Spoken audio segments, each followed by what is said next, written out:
Hello, everybody. It's Friday, March the 8th, and it's time for another episode of AMA Air. Coming up today, we've got some updates from our Gov team about remote ID and sanctioned events. I'll announce the March Club of the Month. And we've got some very important dates for you guys to mark on your calendars to remember. All that and more coming up today on AMA Air.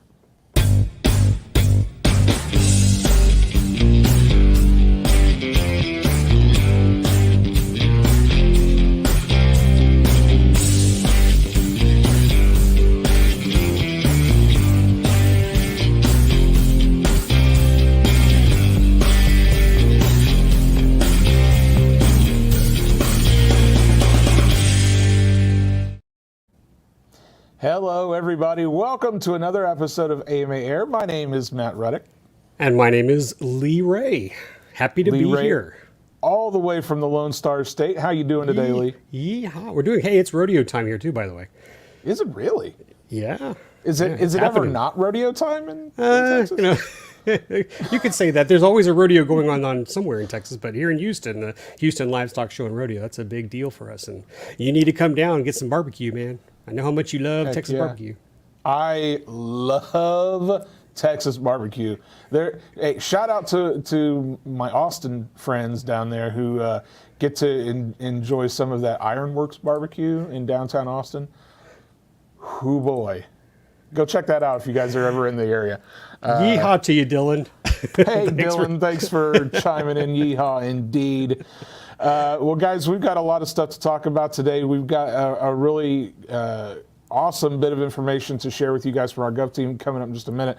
I did want to shout out, though, the Perry Swap Meet down in Perry, Georgia happened this past weekend. We had a little contingent from the AMA there. Lee, I know Perry has a special place in your heart. You got to go check that out last year. I finally got to enjoy that sucker. It's been one of those bucket lists, so I got to enjoy that last year. Had a great time with my buddies Kirk and Fitz over there, and actually you can see some familiar faces back there at the AMA booth, but Tony Stillman and Joyce Haggard were there, so nice to see two people that have retired from AMA still hanging out at these wonderful events. And man, I'm jealous because our producer Bryce videotaped all this, and I was begging him for more stuff, because I couldn't be there, and I should have just given him a wad of cash and say, hey, buy some stuff for me.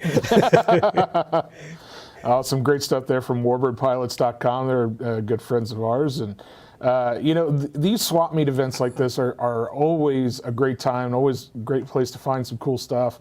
It seems like some of these shows are dwindling year after year, but this is one of those that doesn't seem to go away, and I'm glad that that's the case because so many people show up there and have a great time. They've got, I think, 2 or 3 different buildings that are usually full of folks in there with tables set up, and it's a great time down there in Perry.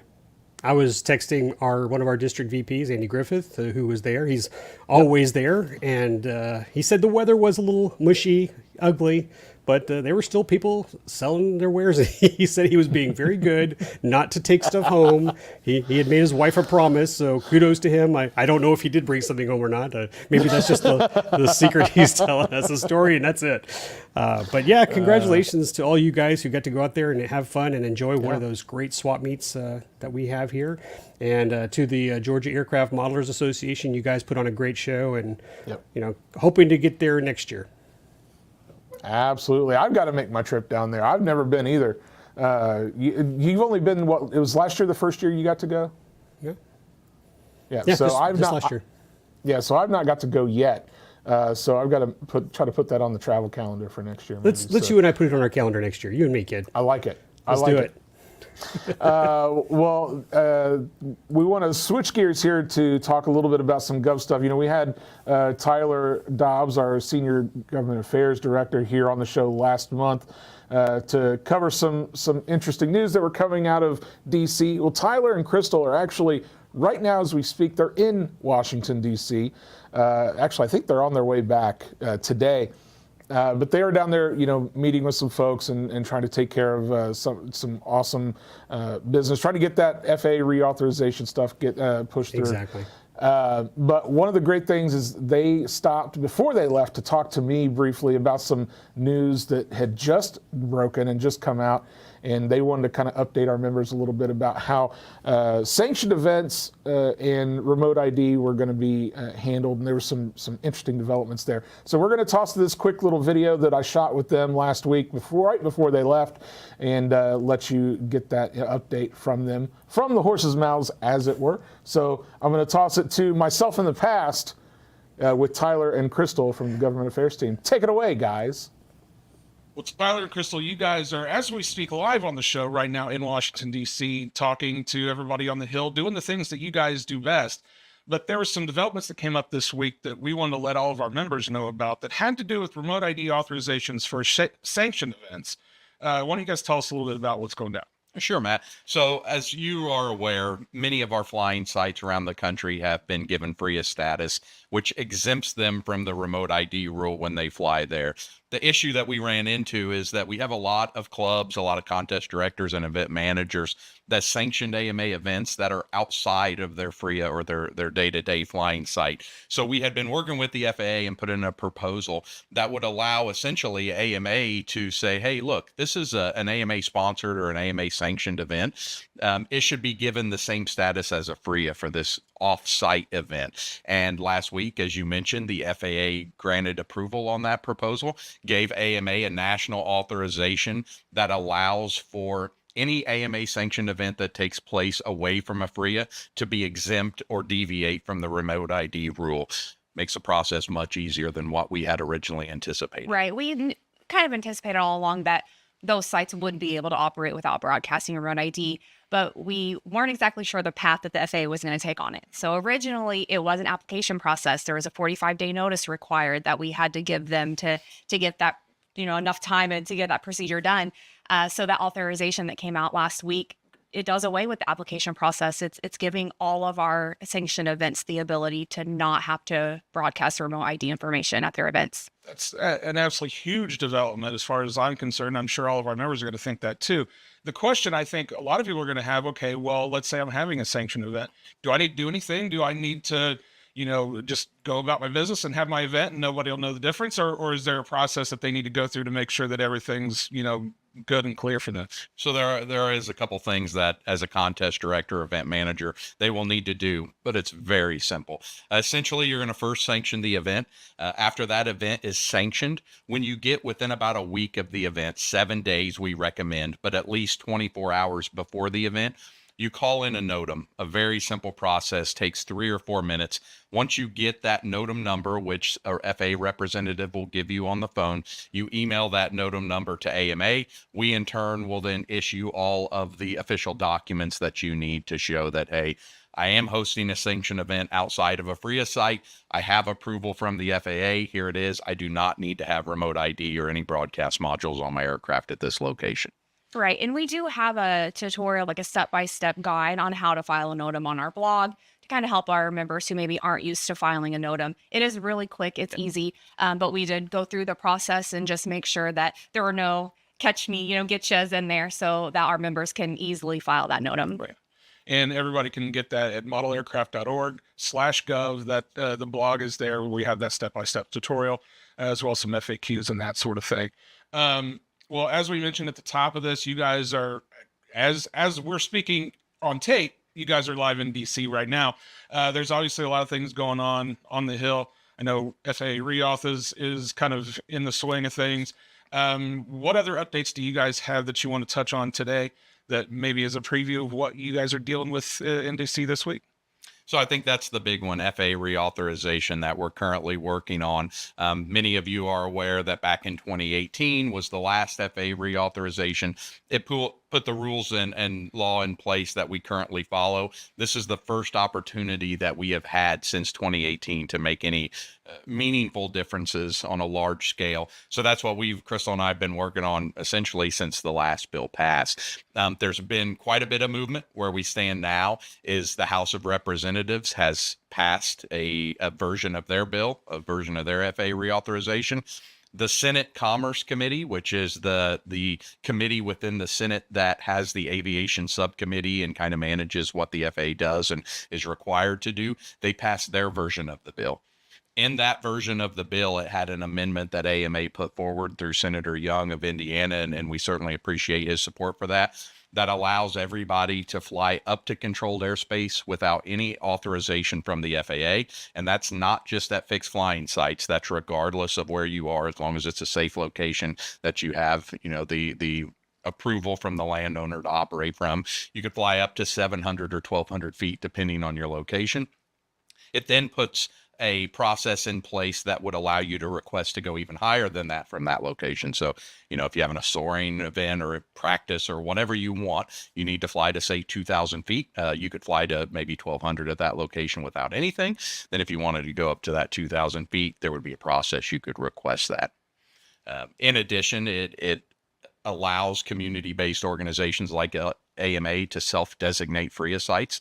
That's a big thing. Yeah. And many clubs know that we've went through this FRIA application process, and that's required quite a few resources, a lot of contact back and forth between the club and AMA and the FAA involved. So self-designation, while there will still be some guidelines that'll have to be followed, AMA and other CBOs that the FAA designate to self-declare those FRIAs would be a huge thing. Right.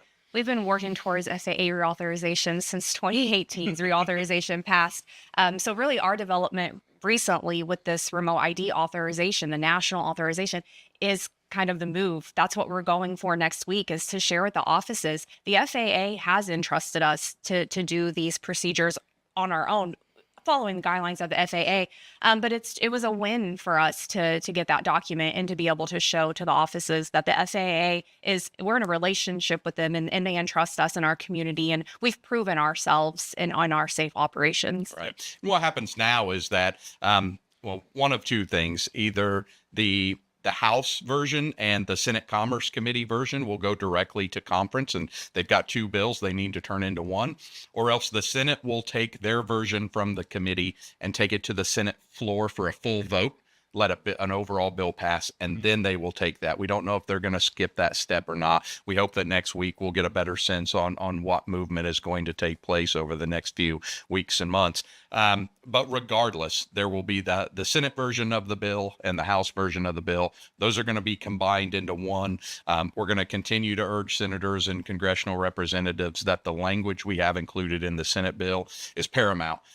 There have been a lot of FAA resources, a lot of AMA and other CBO resources used to essentially navigate through bureaucratic red tape that really doesn't provide any additional safety to the airspace. So let's give the FAA those resources back to focus on higher risk operations like commercial vision, beyond visual line of sight and so forth. Let us get back to managing our own community like we have for decades, and everybody will be in a much better and happier place.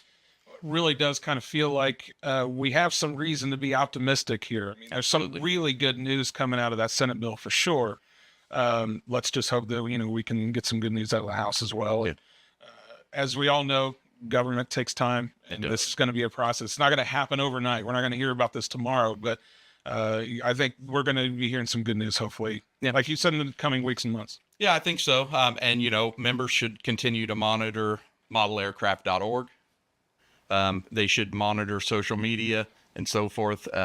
We will reach out and contact membership if we need them to, for instance, maybe we do a membership push and we have you contact your senators or your congressional representative to say, support this portion of the bill or maybe oppose this portion of the bill. So just continue to monitor all AMA communications to see if that's going to be a necessary step as we go forward. Very cool. Well, guys, thank you so much, and looking forward to hearing back from you guys when you get back from your trip. And with that, we'll go back to our regularly scheduled programming back in the studio with Lee and myself in the future. Well, you're at least back here with me. I just got word our wonderful co-host Lee Ray is without power. He lost power in the middle of that. So you're going to be stuck with me, at least for the time being, until Lee can get back up and running, if he can get back up and running.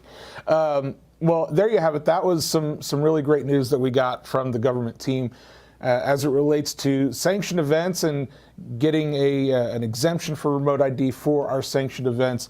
Of course, you can learn more about that by going to our government affairs blog over at modelaircraft.org/gov, where all of that information is spelled out for you there. There was talk about an FAQ that'll be there as well. And of course, if you have questions, you can always reach out to our government affairs team by sending us an email or giving us a call here at AMA headquarters. Again, we're looking forward to that FAA reauthorization coming down the pike soon as well. Lee, you're back. It's so good to see you again, sir. I may not stay long.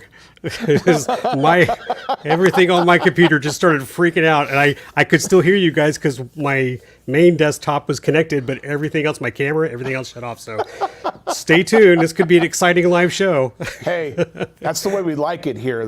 Just keep everything exciting. Well, before we get off of this topic, we want to make sure everybody has that reminder. Speaking of remote ID, that remote ID deadline for compliance is next week. It's March the 16th, which somebody correct me if I'm wrong, I think is next Saturday. Yes. So that deadline is quickly approaching. It doesn't look like there's going to be any more extensions for that. So if you haven't already gone out and if you're not going to be flying at a FRIA, make sure that you've kind of gone through and gotten your remote ID module. Lee has yours. Which one do you have there, Lee? That's the one from Horizon? It's from Spectrum? This is the Spectrum Sky remote ID module. And I'm not going to take too long here, and I will share with you guys that on the RC Roundtable podcast, me and my buddies will be talking about these because we've all purchased them and we're going to test them out. But I can already tell you that I bought 2 of these back in August, and they didn't arrive till many months later. But my oldest, Austin, who's going to Embry-Riddle, he uses his for fun over at the RC Club there in Florida, and he uses it to data log and to keep track of his speed. And he does use an app called Drone Scanner. I'm not going to promote it in any way. It has some questionable reviews, but he does have a way to turn it on and check to see if it's working, and he's having fun with it. So I have to admit, remote ID is not something we wanted to be facing at this time. And obviously with March 16th next week, those people who do not have a FRIA, or you're flying in an area that, does not offer for the freedom of remote ID. And of course, obviously, we really hope that this reauthorization bill gets passed so we can start taking advantage of that and create more safe places for us to fly. Yeah. But he does point out that with the app, if for some reason his plane went down, he could track it. It's like, okay, it's a finder. Yeah. It is an aircraft finder. They used to have these little alarms that would go off on your plane to help you find it. But again, not promoting remote ID. I'm not a big fan of it. It is what it is. We have to deal with it. But guys, it is something you can get your hands on. We do have a link up here right now that shows you several that have been reviewed by staff here at the AMA. And you are free to try these out and, share with your other friends. There's tons of conversations on Facebook. You can go to the iFly AMA group, Facebook group, and chat about it. And as I said, we'll be reviewing these as well, and just to see how they work. But again, I'm going to go back to the video. Honestly, how wonderful that conversation is. That the first Reauthorization Act scared us so much, but now that we can declare events free from remote ID, and then start creating FRIAs for CBOs, this is a much better path that we're on. Yeah, certainly the potential that becomes a reality in the next FAA reauthorization, and as far as it's gone at this point. Again, that was introduced in the Senate bill. We still haven't seen the House bill yet, so it's some of that is still up in the air. But the fact that it's gone through the Senate bill, I think, gives me a lot of hope for what's going to be coming in the future, and that'll be huge. Of course, if that happens. There are a couple of questions in the chat that I do want to quickly just touch on, mainly to give you both kind of the same answer. So Chris Swolinsky asked if other CBOs are going to be allowed to designate temporary sites, and there's another Spotna Kitty says, will there be any relief given for those clubs that have put in for FRIA and haven't heard yet? For both of those questions, I don't personally have the answer to that. I would encourage you to reach out to our Gov team. They can certainly give you an answer. Because I just frankly don't know, and I don't want to tell you something that might be wrong. So reach out to our Gov team, amagov@modelaircraft.org, and they will get an answer to you as quickly as they can. Well, if you don't mind, I'd like to. Both good questions. I'll add to that because that question was posed on the iFly AMA Facebook group, and I had Tyler answer one of the questions that was posed, and his response was, the FAA almost always takes an educational approach before imposing penalties for non-compliance, which means most likely if something were to happen at where you're flying, they're going to educate you before they slap down a fine. So we're not saying you're free from it, but typically the FAA is not just going to start finding those people because you're flying there. Now, I am going to say this, do not fly near federal property. Do not fly near protected buildings and so forth. Please, that's just foolish no matter what current status of our Reauthorization Act. Please be safe when you fly. Follow the AMA safety guidelines. But yes, please understand if your FRIA has not been approved, you would be flying without remote ID, so you would like to do that. But on that topic, I can tell you that we are still pushing FRIAs to the FAA as quickly as possible. I've had 4 conversations this morning with club members, and again, just gathering all the data to make sure we get it to the FAA. And I'll knock on some wood here, just a few that I submitted a couple of weeks ago have been approved already. And that's some of the fastest return time I've seen. That's great. Yeah, and that's something that and it's Lee along with a handful of other folks here at AMA headquarters been working on this FRIA, these FRIA applications for how long has this been going over on? a year. Over a year. Yeah. Yeah. So Unfortunately, and it's been nonstop. And the amount of work you guys have been putting in has been greatly appreciated. I know not just by the rest of the staff here, but by all of our members around the country, because you guys have gotten through a couple of thousand applications at this point. 1,747 as of earlier today. 1,747. I was almost right. With approvals. You were almost right. I was very close. I had that number ready for you. Yeah, I appreciate that. Yep. And it's incredible the amount of work that you guys have been able to accomplish through that and the amount of approvals that we've gotten. And it's a continuous job for you guys. You guys have been doing that day in, day out, and you're still doing it. So we appreciate all the hard work there. Oh, you bet. Let's talk a little bit about some important dates that are coming up because, we talked a little bit about some important events that were coming up on the last show, and we'll touch on those again. But first of all, there's a deadline coming up the end of the month. March the 31st is the deadline to submit your AMA Hall of Fame nominations. If you want to nominate somebody to go into the AMA Hall of Fame, you have until March 31st to do so. You can go to modelaircraft.org and into the Hall of Fame section of the page, and there's a nomination form there. I think we'll have a link in the comments section here coming up here shortly. So be sure to go do that if you have somebody you'd like to nominate for the Hall of Fame. Coming up, April the 8th. Did we talk about the Eclipse on the last show, Lee? I can't remember what we talked about. Just a couple of times. Just a couple of times. So April the 8th, if for all of you all over the country probably already know this, is the total solar eclipse. We're going to have a huge path of totality stretching from Texas all the way up through the New England area. I think Maine might be getting it. But it crosses right through the International Air Modeling Center right here in Muncie, Indiana. We're going to see about 3 minutes and 44 seconds of totality, I believe. And if you are interested in coming here to the IAC to experience the eclipse, you're welcome to do so. We're going to be open for folks to come check us out. You can learn a little bit more over at eclipsemuncie.com about some of the awesome stuff going on here in Muncie through that whole weekend. There's going to be some concerts, a brew fest is going to be going on. There's going to be all sorts of things happening. But right here at the IAC, we're going to be having a viewing party. We are one of the official viewing locations for the city of Muncie for this total solar eclipse. And I'm going to be here. Come say hi to me. It's going to be a great time. Here's what's awesome for you guys as members. If you are an AMA member and you want to come just for the day, you want to come hang out, you can do that for free. Just bring your AMA membership card and show it to us when you get in, and the $25 day passes will be waived for you because you are a member. This is your site. This is your flying site, and you're welcome to come join us. If you want to camp, that's awesome too. We have some camping spots available, and they will be available to you to reserve at the standard prices that it would be for any other day of the year. It's a little bit higher for the general public to reserve those spots, but if you're an AMA member, you'll be able to get those at no additional fee. So it's going to be a good time. Again, like I said, I'm going to be here. I'm going to be taking some pictures. If you guys have never seen a total solar eclipse, experience it. It is an incredible thing to witness.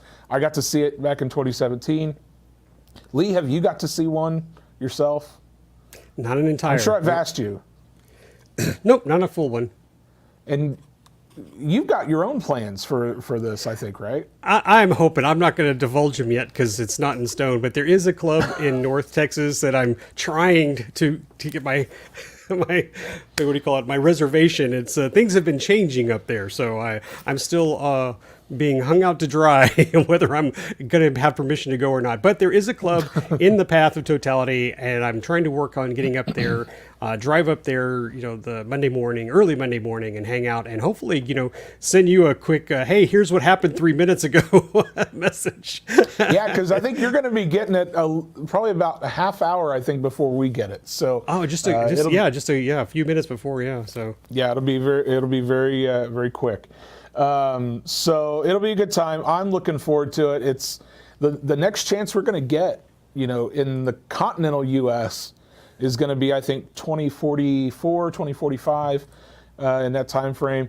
And the next time Indiana gets to see one, where I live here in Muncie, I'm going to be long gone. It's 2099.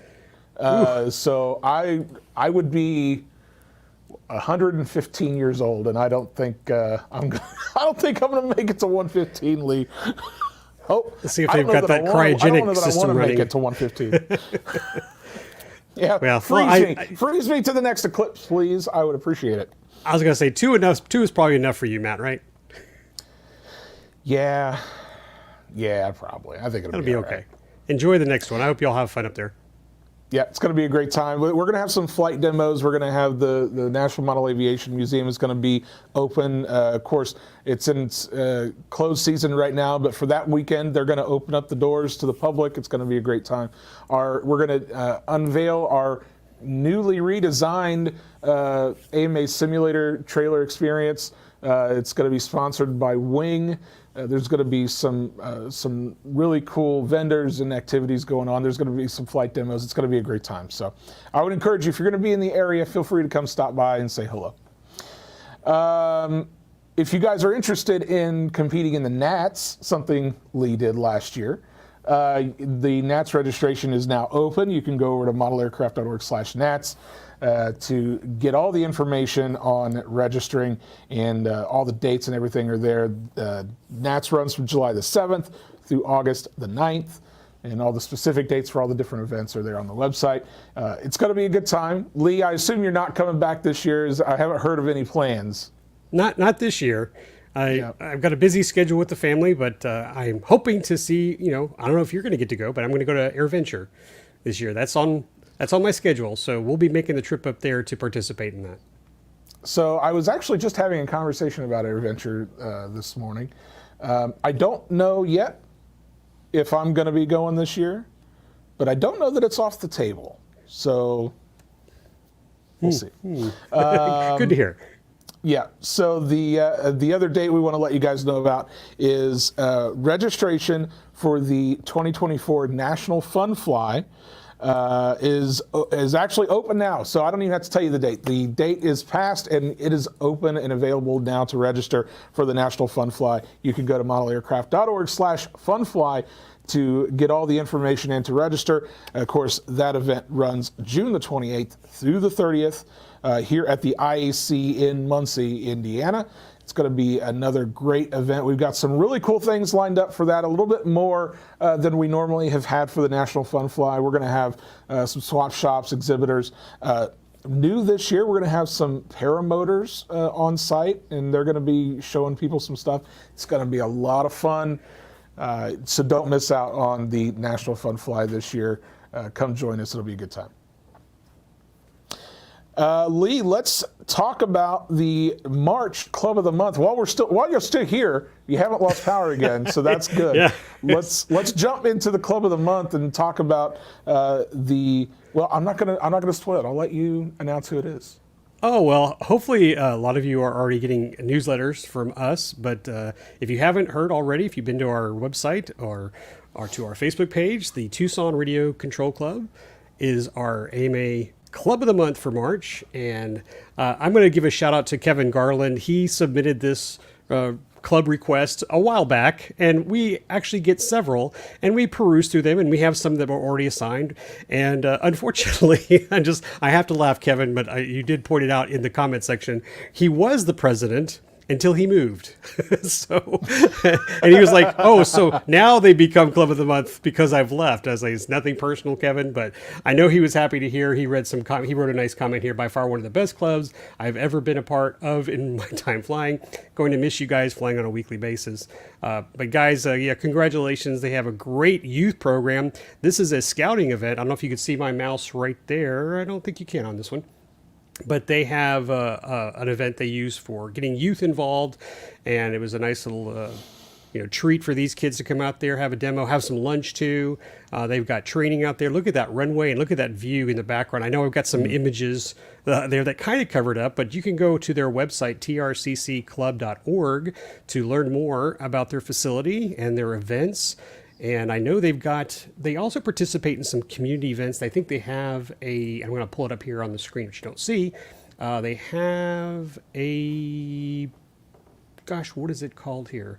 The 2024 Pima County Fair that they attend. So that sounds good that they're active with their community, probably putting on demos or, showing off their club, to other people so they can come visit. And again, great facility, and they're just like across the street from like a high school. So I have a good feeling that they have a good group of kids that hang out there and fly with them. So there you go. Congratulations, Very guys. cool. Yeah, congratulations to the Tucson Radio Control Club. Of course, you guys want to learn more about that club, you can go head over to modelaircraft.org/clubs, and you can also nominate your favorite club to be considered for Club of the Month in the future. And we also have something else that we'd like to announce every month, and that has to do with our iFly AMA Facebook group and the cover photo of the month for the iFly AMA Facebook group. If you're not yet a part of the iFly AMA, head over to facebook.com/groups/iFly AMA. Answer a couple of questions so that Lee knows you're not a robot. And you can come in and hang out with us there in that group. We have some great discussions in there talking about all sorts of things from tips and tricks to flight videos, and anything you can imagine is probably covered in that Facebook group if it has to do with model aviation. We have a new Facebook cover photo to talk about though, Lee. Why don't you tell us about it? Seems like we've had a lot of shots on water lately, but here we got another great one. This is a nice turbo Bushmaster on this lake. I don't have the actual location, so he's keeping it secret from us. But Trent Wilhelm, he submitted this photo to the Facebook page, and we got a lot of submissions this time around. Of all of them, he had the most likes, and congratulations, Trent, on having it on the cover page so people can see it both on their desktop and their mobile app. That is an absolutely gorgeous flight location. I mean, I think I'd keep it secret too, Lee. This is my land. Yeah, holy cow. No, it's really nice. And look at that water's just glass. So I hope he had some good flights in that day. Yeah, absolutely. Well, guys, every month we replace that cover photo in the iFly AMA Facebook group from one photo from you guys that gets voted on. You can go check out how to do that over at the Facebook group. Again, that's facebook.com/groups/iFlyAMA. Come be a part of that community today. It's going to be a lot of fun if you do.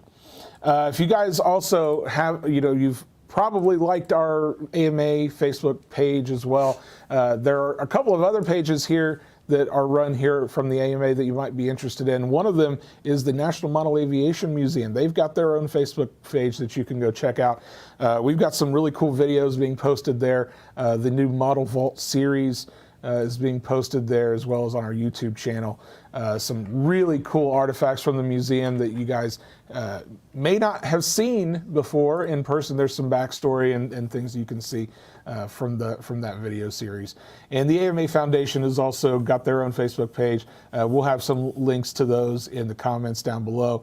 It's a really, a great time to be a part of this community because there's so much information getting out and letting everybody know what's going on. So, all right, Lee, do you have anything else that you need to add to the show? I think I've gone through my list of stuff. I am. I got to do this to Matt, but we were just talking before the show started. Is daylight savings times this weekend, you lose an hour, folks. So we figured we'd give some of it back to you by shutting things down early. So don't forget to change your clocks. My son's coming home for spring break from Embry-Riddle, so we're going to get some flying in next week. I might not be here, so happy flying to me and my boys. And I hope you guys enjoy your spring break.